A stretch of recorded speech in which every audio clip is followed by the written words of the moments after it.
মক্কার তরুণ ছাগল পালতো মুশরিকের বিশ্বনবী আর আবু বকর রাদিয়াল্লাহু তাআলা আনহু একবার গেলেন, যে দেখে এই তরুণ দাঁড়ায় আছে। বিশ্বনবী বলেন, আমি খুব ক্ষুধার্ত, তোমার কাছে কি দুধ আছে ছাগলের? আব্দুল্লাহ ইবনে মাসউদ বলে, আছে। ওয়ালাকিন আনা মুক্তামান, কিন্তু যে দুধ আছে এটা আমানতের, আমি দিতে পারবো না। বিশ্বনবী এইটা শুনেই তার টার্গেট করে ফেলছে। আনা মুক্তামান, দুধ আছে কিন্তু এটা আমার মালিকের, আমি তো দরদ দেখাই আমার মালিকের দুধ আপনি পথিক, আপনারা দিতে পারি না। বিশ্বনবী টার্গেট করে ফেলছেন, এরে আমার কাজে লাগাইতে হবে। বিশ্বনবী বললেন, আচ্ছা ঠিক আছে, দুধ দিও না, কিন্তু এমন ছাগি আছে কিনা যেই ছাগির সাথে কোনো ছাগলের মিলন হয় নাই, তার ওলানে দুধও আসে নাই, বাচ্চাও নাই, এরকম ছাগির থেকে যদি আমি দুধ খাই তাহলে তো সমস্যা নাই। বলতেছে, এরকম ছাগির থেকে দুধ খাইলে সমস্যা নাই, কারণ এরকম ছাগির ওলান থেকে দুধ আসবেও না। বলতেছে, ঠিক আছে, এরকম একটা ছাগি নিয়ে আস। নিয়ে আসা হলো। বিশ্বনবী বিসমিল্লাহ বলে ওই ছাগির ওলানে হাত দিলেন। হাত দিতে দেরি, পুরো ওলানটা দুধে ভরে যেতে দেরি হয় না। বিশ্বনবী আর আবু বকর রাদিয়াল্লাহু তাআলা আনহু দহন করে পেট ভরে খেলেন। এই দৃশ্য আব্দুল্লাহ ইবনে মাসউদের হৃদয়ে দাগ কাটলো। এই মুজিজা দেখে তিনি বললেন, আশহাদু আল্লা ইলাহা ইল্লাল্লাহ ওয়া আশহাদু আন্না মুহাম্মাদার রাসূলুল্লাহ। তিনি ষষ্ঠ মুসলিম ছিলেন, 6 নম্বর মুসলমান। ওনাকে টার্গেট করে বিশ্বনবী দেখলেন এমন ইন্টেলেকচুয়াল ব্রেন, উনি সূক্ষ্ম সূক্ষ্ম জিনিস বুঝে বেশি, ফিকহি জ্ঞান ওনার মধ্যে বেশি। বিশ্বনবী ওনাকে কোরআনের জ্ঞান শিক্ষা দিতে লাগলেন। উনি বিশ্বনবী সবার কাছে কোরআন শোনায়, কিন্তু বিশ্বনবী নিজে আব্দুল্লাহ ইবনে মাসউদের কাছ থেকে কোরআন শুনতো। বিশ্বনবী একবার বললেন, ইকরা আলাইয়া ইয়া মাসউদ। ইবনে মাসউদ একবার শোনাও তো কোরআন দেখি। আব্দুল্লাহ ইবনে মাসউদ বলে, আকরাউ আলাইকা ওয়া আলাইকা মুনজিল। নবী, আপনার উপর কোরআন নাজিল হয় আর আমি আপনার সামনে কোরআন পড়ব। বিশ্বনবী বললেন, ইন্নী উহিব্বু আন আসমাআহু মিন গায়রি। আমি নিজে পড়তে যেমনি ভালোবাসি, অন্যে পড়ুক আমি শুনবো, এটাও আমি ভালোবাসি। সূরা নিসা তিনি তেলাওয়াত করে শুনিয়েছেন। এমন সূক্ষ্ম সূক্ষ্ম বিষয় বিশ্বনবী ওনাকে ধরিয়ে দিয়েছেন। উনি হয়ে গিয়েছেন, আব্দুল্লাহ ইবনে আব্বাস হয়েছেন রাইসুল মুফাসসিরিন, ওই হয়ে গিয়েছেন ফাকিহুল উম্মাহ। ওনার চাইতে বড় ফকি এই পৃথিবী আর দেখবে না। চিল্লায় বলেন সুবহানাল্লাহ। উনি বলতেন, ওয়াল্লাহি ওয়াল্লাহি ইল্লাযী লা ইলাহা গায়রু মা উনজিলাত সূরাতুন ইল্লা ওয়া আনা আ'লামু আইনা উনজিলাত ওয়া ফীমা উনজিলাত। বিশ্বনবী এমন ভাবে কোরআনের দার্স আমাকে দিয়েছেন, কোরআনে যত সূরা নাজিল হয়েছে, যেখানে নাজিল হোক না কেন আমি জানি এটা কোথায় নাজিল হয়েছে এবং কোন প্রেক্ষাপটে নাজিল হয়েছে। এমন একটা সূরা নাই যে সূরার কোথায় নাজিল হয়েছে আমি মাসুদের জানা নাই, কোন প্রেক্ষাপটে নাজিল হয়েছে আমার জানা নাই। এরকম ঘটবে না। চিল্লায় বলেন আল্লাহু আকবার। এই আব্দুল্লাহ ইবনে মাসউদ রাদিয়াল্লাহু তাআলা ওমর ফারুকের সময় কুফার চিফ জাস্টিস ছিলেন। কুফা নগরীর চিফ জাস্টিস। চিফ জাস্টিস বুঝেন নাই? বিচারপতি। কি ছিলেন? সবাই বলে নাই, কি ছিলেন? বিচারপতি ছিলেন। এবং ওনার যে ফিকহি জ্ঞানের ধারা, এটাই আলকামা, ইব্রাহিম আন-নাখাই, হাম্মাদ ইবনে সুলাইমান হয়ে ইমাম আবু হানিফা পর্যন্ত পৌঁছেছে। এবং ওনার ফিকহি জ্ঞানের ধারাই হানাফি মাযহাবে অ্যাকসেপ্ট হয়েছে। আজও এগুলো হানাফি মাযহাবে চর্চিত হয়। হানাফি মাযহাবের সব ফিক আব্দুল্লাহ ইবনে মাসউদের ফিকহি জ্ঞানের ধারা থেকে নেওয়া হয়েছে। চিল্লায় পড়েন সুবহানাল্লাহ। তাহলে ওনাকে বিশ্বনবী বানিয়েছেন জুরিস্ট, আইনবিদ, ফকিহ। ওনারে আজান শিখান নাই। হিউম্যান রিসোর্স ডেভেলপমেন্ট কিভাবে করবেন, মানব সম্পদের উন্নয়ন কিভাবে করতে হয়, কিভাবে যার যেখানে প্রতিভা কাজে লাগাতে হয় উনি দেখিয়েছেন। সুবহানাল্লাহ পড়বেন না? খালিদ বিন ওয়ালিদ নাম শুনছেন? কে কে শোনেন নাই হাত তোলেন। কি ছিলেন? বীর যোদ্ধা ছিলেন খালিদ বিন ওয়ালিদ। কিন্তু তিনি ইসলাম ধর্ম গ্রহণ করেছেন অনেক দেরিতে, 8ম হিজরিতে। তার মানে 8ম হিজরির আগে উনি মুশরিকদের পক্ষে লড়াই করেছেন। ওনার হাতে কত মুসলিম সাহাবী যে নিহত হয়েছে হিসাব নাই। বিশ্বনবী টার্গেট করে রাখছে, তুমি আমাদের মুসলিমদের এত ক্ষতি করলা, তুমি যখন মুসলমান হবা তোমার দিয়ে আমি এমন কাম করাবো যে এটা আর কেউ করতে পারবে না। সুবহানাল্লাহ নাই? যশোর ক্লান্ত হয়ে গেছে।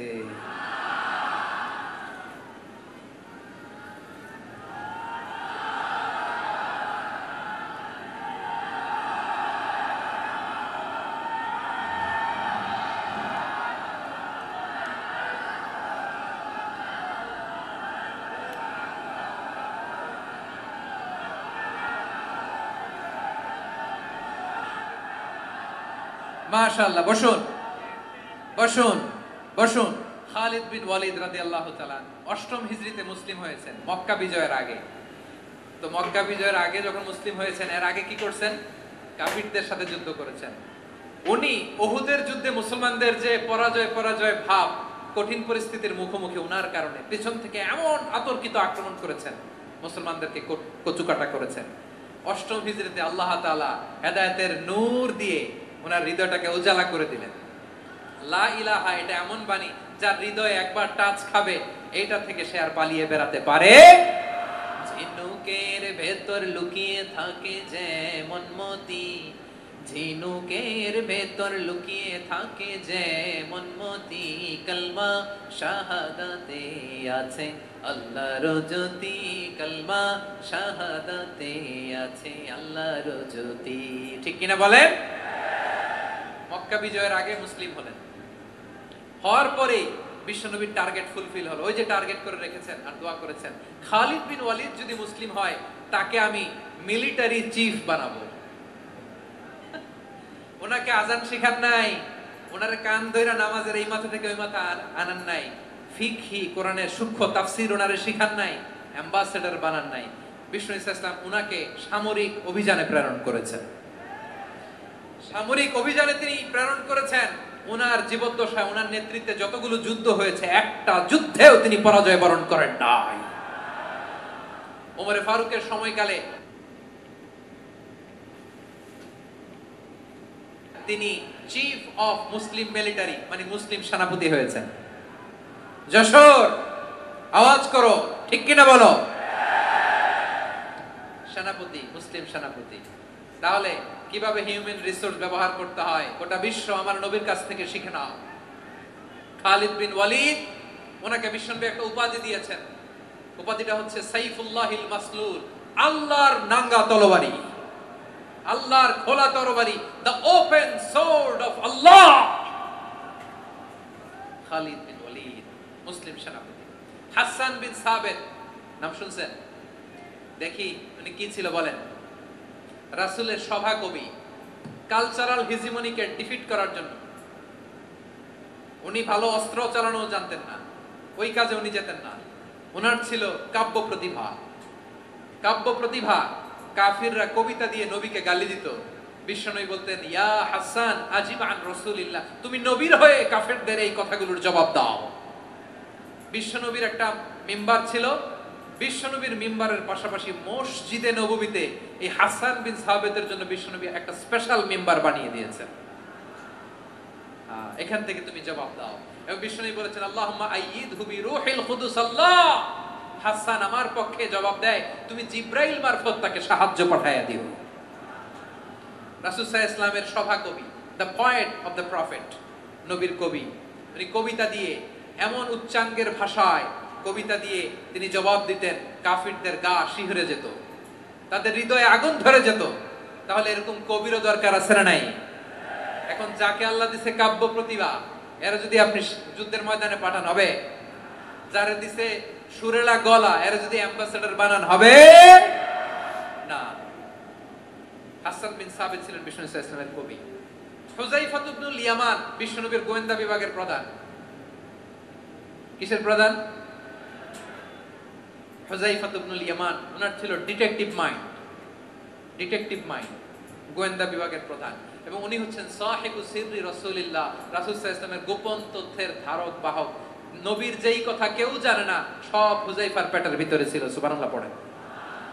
মদিনার যত ইহুদি, ইহুদিদের একটা লিস্ট ছিল। এই লিস্ট শুধু দুইজন জানতো, বিশ্বনবী আর হুযায়ফা।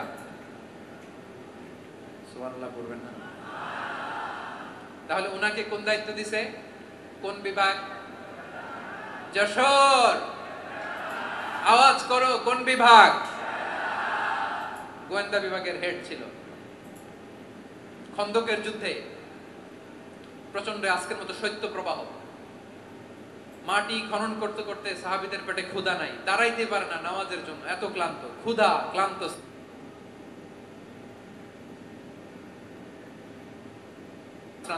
বিশ্বনবী বললেন, কে আছো? এই কঠিন শীত, এই ভয় আর ক্ষুধার মধ্যেও খন্দকের পরিখা টপকে শত্রু শিবিরে যে আমাকে তথ্য দিবা, কে আছো? কারো গায়ে শক্তিই নাই যে দাঁড়াবে, কেউ দাঁড়ায় না। বিশ্বনবী তখন নিজে হুজাইফাকে ডাক দিলেন, হুজাইফা, যে আমাকে আজকে শত্রু শিবিরের তথ্য এনে দিবে সে জান্নাতে আমার মোরাফাকা, আমার সঙ্গী হবে। হুজাইফা রাদিয়াল্লাহু ইবনুল ইয়ামান জীবনের ঝুঁকি নিয়ে এই ক্ষুধা, শৈত্য প্রবাহ, কোল্ড ওয়েভস কে উপেক্ষা করে পরীক্ষা টপকে শত্রু শিবিরে যে সবার কথাগুলো চুপে চুপে শুনে বিশ্বনবীর দরবারে এসে গোয়েন্দাদের মতো তথ্য সরবরাহ করেছে। বিশ্বনবীর গোয়েন্দা বিভাগের প্রধান হুজাইফা ইবনুল ইয়ামান ইন্টেলিজেন্স বিভাগ চালাতেন। মুনাফিকদের নাম ওনার কাছে ছিল। মুআয ইবনে জাবাল মদিনা রাষ্ট্রের সবচেয়ে সিনিয়র আমলা ছিলেন। আমলাতন্ত্র চিনেন তো? প্রশাসনিক কাজ যারা চালায়, অ্যাডমিনিস্ট্রেশন বোঝেন না? The department of administration. মদিনার রাষ্ট্রের সিনিয়র আমলা মুআয ইবনে জাবাল মুতাখাসসিসুন ফিল হালাল ওয়াল হারাম, হালাল হারামের স্পেশালিস্ট ছিলেন। বিশ্বনবী উনাকে ইয়ামানের গভর্নর করে পাঠায়েছেন। বলেছেন, ইন্নাকা তা'তি কওমান আহলা কিতাব, এমন গোষ্ঠীর কাছে যাবা যারা ইহুদি নাসারা, আগে শাহাদা পড়লে এরপরে নামাজের দাওয়াত দিও, নামাজ পড়লে যাকাতের দাওয়াত দিও। গভর্নরের অ্যাটিটিউড যেমন থাকে তেমন অ্যাটিটিউড ধরে রেখো। সুবহানাল্লাহ পড়েন। তাহলে মুআয ইবনে জাবালকে দিয়ে বিশ্বনবী কবিতা লেখায় নাই, চিঠি লেখায় নাই, আজান দেওয়ায় নাই। সুবহানাল্লাহ পড়বেন না? সব শেষ সাহাবী বলি আবু হুরায়রা রাদিয়াল্লাহু তাআলা, নাম শুনছেন? বিড়ালের বাবা। কি করতেন?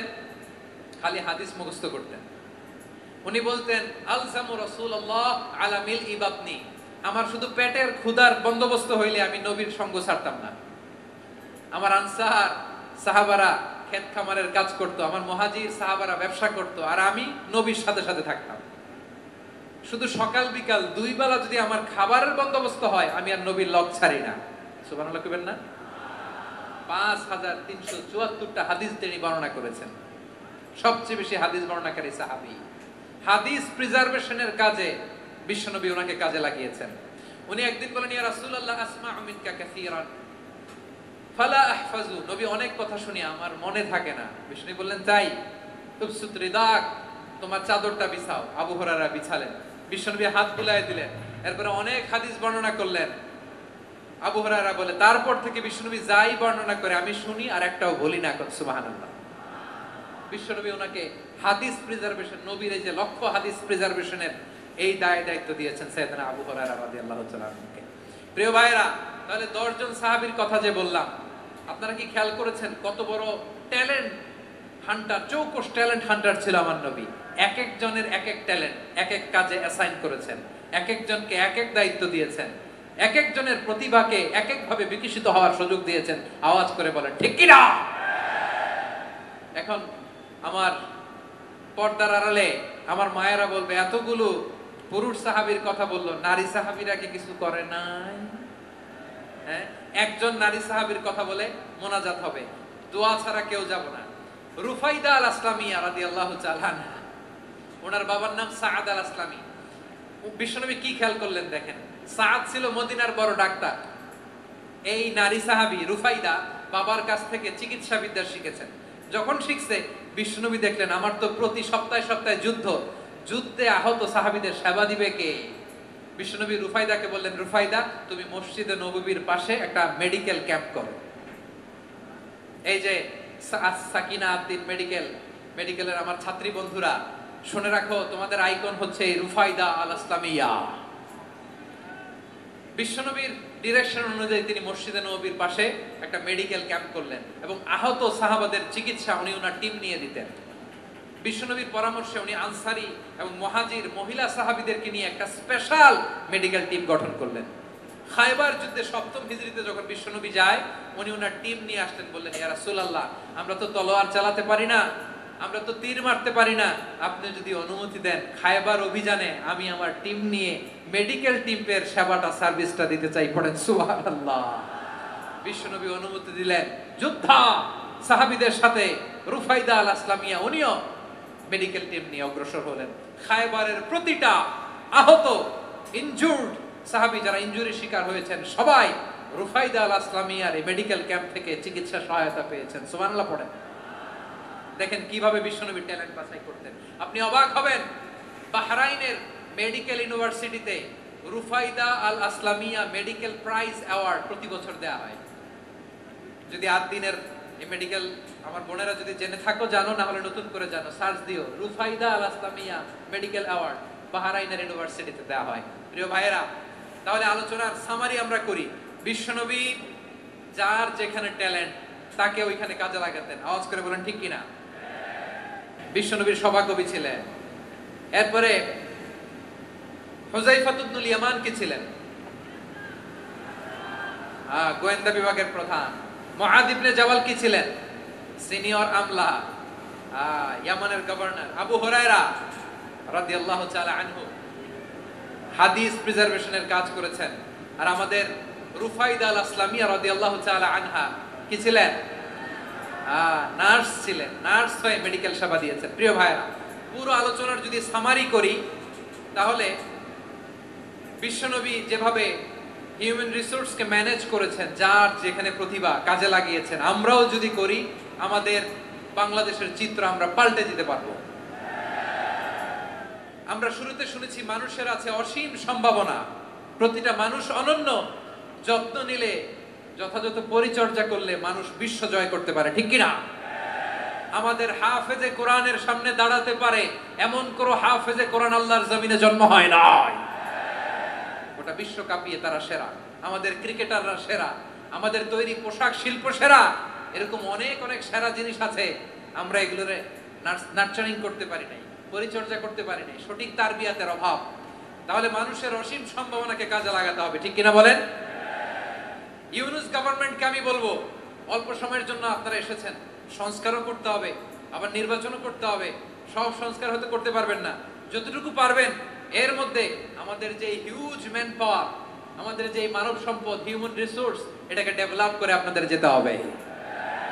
যেটা পারবেন না সেটাকে পরবর্তী নির্বাচিত গভর্নমেন্টের কাছে রেখে যেতে হবে, যে তারা যেন করে, তাদের কাছে আপনারা এটা রেখে যাবেন। তাহলে মানুষ চাইলে বিশ্ব জয় করতে পারে। আর মানুষকে হারাতে পারে কেউ? জোরে বলো যশোর, মানুষকে হারাতে পারে কেউ? আল্লাহ আমাদেরকে জনসংখ্যা দিয়েছেন। প্রিয় ভাইরা, এই জনসংখ্যা অনেক বড় সম্পদ, এটা আমাদের জন্য অভিশাপ নয়, আশীর্বাদ। আমাদের জনসংখ্যাকে যদি আমরা জনশক্তিতে রূপান্তর করতে পারি, আজকে বাংলাদেশ যে অবস্থানে দাঁড়িয়ে আছে, বাংলাদেশ তার 20 গুণ উন্নতির শিখরে চলে যাবে। চিল্লায় বলো ঠিক কিনা? আমাদের শ্রমিক ভাইয়েরা বাইরে কাজ করে, আমাদের শ্রমজীবী ভাইয়েরা, প্রবাসীরা, তাদের ব্যাপারে গুরুত্ব দিতে হবে। আমাদের শ্রমের দাম সবচেয়ে কম, সবচেয়ে কম। তারা এম্বাসিতে গুরুত্ব পায় না, এয়ারপোর্টে গুরুত্ব পায় না। এই সরকার অবশ্য তাদেরকে অনেক গুরুত্ব দিচ্ছে। আমাদের অদক্ষ শ্রমিককে যখন আমরা দুবাই পাঠাই, অল্প বেতন পাই, কিন্তু ইন্ডিয়ানরা দক্ষ শ্রমিক পাঠাইলে তার 3 গুণ বেতন পায়। আমরা আমাদের শ্রমিকদেরকে অদক্ষ ভাবে আর পাঠাতে চাই না, দক্ষ শ্রমিক পাঠিয়ে আমরা রেমিটেন্সের বন্যা বইয়ে দেব। আমাদের শ্রমিকদের পাঠানো রেমিটেন্সের টাকায় সচল থাকে আমার দেশের অর্থনীতির চাকা। তাদেরকে সবচেয়ে গুরুত্ব দিতে হবে। আমরা পেয়েছি ফ্রিডম ফাইটার, মুক্তিযোদ্ধা, আর আমার প্রবাসী ভাইরা হচ্ছে রেমিটেন্স ফাইটার। জোরে বলো ঠিক কিনা? তাহলে আমাদের এই জনশক্তিকে জনসম্পদে ট্রান্সফর্ম করতে হবে, ঠিক কিনা বলেন? সরকার জনগণকে এভাবে পলিশ করতে হবে। মা বাবারা ছেলে মেয়েদের মধ্যে কার কোন যোগ্যতা তাকে ওইভাবে কাজে লাগাতে হবে। সবার এ প্লাস পাওয়ার কোনো দরকার নেই। আমাদের দেশে একটা টেন্ডেন্সি আছে, পরীক্ষায় এ প্লাস না পাইলে তুই কি করলি, পাশের বাড়ির ছেলে এ প্লাস পাইছে, যা ওর পা ধোয়া পানি খা। কি খা? আমি ভাবছি যে পা ধোয়া, এ প্লাস পাওয়া ছেলেদের পা ধোয়া পানির একটা পানির ব্র্যান্ড বানাইতে হবে, এরকম লেখা থাকবে, এ প্লাস পাওয়া ছেলেদের পা ধোয়া পানি। খাওয়া নাই, এগুলার খাওয়া নাই। ওরে আল্লাহ এ প্লাস পাওয়ার জন্য বানাইছে, আর আপনার ছেলেকে এই এ প্লাস গুলারে নিয়ন্ত্রণ করার জন্য আল্লাহ বানাইছে। ওকে দিয়ে আল্লাহ কি করবে আপনি জানেনই না। একটা এ প্লাস, একটা এ গ্রেড একটা মানুষের জীবনকে ঠিক করে দিতে পারে না। আপনার ছেলেকে আল্লাহ অন্যদিকে যোগ্যতা দিয়েছে। ওদের মনোবল ভাঙবেন না, খবরদার, খবরদার। ছেলে মেয়েদের মনোবল ভাঙবেন না। যাকে দিয়ে যেটা হবে তাকে দিয়ে সেটা করতে হবে, তার প্রতিভাকে সেভাবে কাজে লাগাতে হবে। তাহলে বাংলাদেশ আমাদের এই জনসংখ্যা জনসম্পদে রূপান্তরিত হবে। আমাদের সরকারের তত্ত্বাবধানে আমাদের 18 কোটি জনগণ দক্ষ জনশক্তিতে রূপান্তরিত হোক, আমরা চাই কি চাই না? আমরা ভালো মানুষ, শ্রেষ্ঠ মানুষ হতে চাই কি চাই না? ওই জাপানিজদের মতো সৎ, ওই ইউরোপিয়ানদের মতো কালচার, আমাদেরকে আল্লাহ তাআলা কোরআন সুন্নাহ অনেক কিছু দিয়েছেন। যেহেতু বর্তমানে আমরা দেখছি তারা সৎ, তাদের মধ্যে ভ্যালু আছে, সেগুলো আমাদের মধ্যে আনার দরকার আছে না নাই? আর ইসলাম দিয়ে আমাদের জীবনকে সাজাতে হবে, ইসলাম দিয়ে আমার পরিবারকে সাজাতে হবে। ইসলাম থেকে, কোরআন থেকে প্রেসক্রিপশন না নিলে জীবন সুন্দর হবে না। কোরআন থেকে প্রেসক্রিপশন না নিলে সমাজ সুন্দর হবে না। কোরআনের প্রেসক্রিপশন না মানলে রাষ্ট্র সুন্দর হবে না। কোরআনের প্রেসক্রিপশন অ্যাপ্লাই না করলে শুধু দুর্নীতি দমন কমিশন দিয়ে দুর্নীতি বন্ধ করা যাবে না। এজন্য কোরআনের আইন আমরা চাই কি চাই না? প্রিয় ভাইয়েরা, হিউম্যান রিসোর্স ডেভেলপমেন্ট, মানব সম্পদের উন্নয়ন, আমাদের সরকার যেন এদিকে নজর দেয়। আমরা যেন এই ব্যাপারে যত্নবান হয়ে উঠি। যাকে আল্লাহ যে যোগ্যতা দিয়েছে, এই যোগ্যতা দিয়ে আমরা যেন ইসলামের জন্য, দেশের জন্য কাজ করি। আমরা যেন আমাদের স্কিল ডেভেলপ করি, আমাদের পটেনশিয়ালকে ডেভেলপ করি। মোরালিটি, ভ্যালিউজ নিয়ে শায়েখ আহমদুল্লাহ আলোচনা করেছেন, এগুলো দিয়ে যেন আমরা আমাদেরকে সাজাই। আল্লাহ তাআলা আমাদের দেশকে তুমি নিরাপদ করো, আমরা পড়ি আমিন। আল্লাহ আমার 18 কোটি জনগণকে তুমি জনশক্তিতে রূপান্তরিত করো, আমিন। আল্লাহ আমরা হাতে হাত রেখে, কাঁধে কাঁধ মিলিয়ে ভাই ভাইয়ে যেন এই দেশকে গড়তে পারি, আল্লাহ তুমি তৌফিক দান করো, আমরা পড়ি আমিন। আমার প্রিয় মহিউদ্দিন ভাই বলেছেন, হুজুর এমন একটা ঘোষণাপত্র দিয়ে যাবেন আজকের এই ঐতিহাসিক যশোরের প্রোগ্রামে, যেটা গোটা বাংলাদেশে মানুষ এটার উপর আমল করে। আমি যে কথাটা বলেছি এটাই, আসুন আমরা আমাদের জনসংখ্যাকে জনসম্পদে ট্রান্সফর্ম করি। আমাদের জনসংখ্যাকে আমরা যেন জনশক্তিতে রূপান্তরিত করি। জনসংখ্যাকে ট্রান্সফর্ম করে জনশক্তি দিয়ে আমরা যেন আগামীর বাংলাদেশ, স্বাধীন বাংলাদেশ 2.0 কে গড়ে তুলি। আল্লাহ তাআলা আমাদের সবাইকে কথাগুলো বোঝার, আমল করার তৌফিক দান করুন। এই জেনজি, ক্ষমা করে দিও আমাকে, অনেক ধমক দিছি, বকা দিছি। আল্লাহ তোমাদেরকে করুক, কবুল করুক, যশোরবাসীকে কবুল করুক, আদ দিনকে কবুল করুক, এই মেডিকেল কলেজকে কবুল করুক, ইসলামের জন্য বাঁধ ভাঙা এই জোয়ার এবং উচ্ছ্বাসকে আল্লাহ তাআলা কবুল করুক। হাদা মা ইনদি ওয়াল ইলমু ইনদাল্লাহ আলাইহি তাওয়াক্কালতু ওয়া ইলাইহি উনীব। সুবহানাকাল্লাহুম্মা ওয়া বিহামদিকা আশহাদু আল লা ইলাহা ইল্লা আনতা আস্তাগফিরুকা ওয়া আতুবু ইলাইক। আল্লাহুম্মা আমিন। রব্বানা ظلمنا أنفسنا وإن لم تغفر لنا وترحمنا لنكونن من الخاسرين. ربنا آتنا في الدنيا حسنة وفي الآخرة حسنة وقنا عذاب النار. ও বিশাল আকাশের মালিক, বিশাল জমিনের মালিক, তোমার আকাশ বাতাসের তুলনায় আমাদের হাত দুইটা বড় ছোট্ট রে আল্লাহ। ছোট দুটি হাত পেতে বুক ভরা আশা নিয়ে তোমার শাহী দরবারে চেয়ে রইলাম। আমাদের জিন্দেগীর গুনাহ খাতা তুমি মাফ করে দাও। আমাদের আব্বা আম্মা, দাদা দাদি, আত্মীয় স্বজন সবার গুনাহ খাতা তুমি মাফ করে দাও। আমাদের যত আত্মীয় স্বজন কবরের বাসিন্দা, প্রত্যেকের কবরটারে তুমি কোরআনের নূর দিয়ে মুনাওয়ার করে দাও। আল্লাহ আজকের এই যশোরের প্রোগ্রামকে তুমি কবুল আর মঞ্জুর করে দাও। সূরা বনী ইসরাঈলের 70 নম্বর আয়াতের আলোকে জনসংখ্যাকে কিভাবে জনশক্তি, জনসম্পদে রূপান্তরিত করা যায়, সিরাতের লেন্সে, সিরাত থেকে আমরা শুনলাম, যা কিছু শুনলাম আমল করার তৌফিক দাও রব্বুল আলামিন। আমার বাংলাদেশকে সোনার বাংলাদেশ হিসেবে কবুল করে নাও। আজকের প্রোগ্রামে যারা জয়েন করলো তাদেরকে তুমি কবুল করে নাও রব্বুল আলামিন। লক্ষ লক্ষ নারী পুরুষ যশোরের এই ঐতিহাসিক তাফসীর প্রোগ্রামের মাহফিলে জয়েন করেছে আল্লাহ, যেভাবে সহি সালামতে আজকে মাহফিলে জয়েন করলো, সহি সালামতে প্রত্যেক ভাই এবং বোনকে তুমি গন্তব্যে পৌঁছে দিও আল্লাহ। কত বড় বড় আল্লাহর ওলিরা এখানে এসেছে, মাদ্রাসার হুজুররা এসেছে, পর্দার আড়ালে কত বড় নেককার নারীরা এসেছে আল্লাহ। যার হাতকে তোমার পছন্দ হয়, যার ইবাদতকে পছন্দ হয়, তার ইবাদতের ওসিলায় আজকের দোয়াটা তুমি কবুল আর মঞ্জুর করে দাও।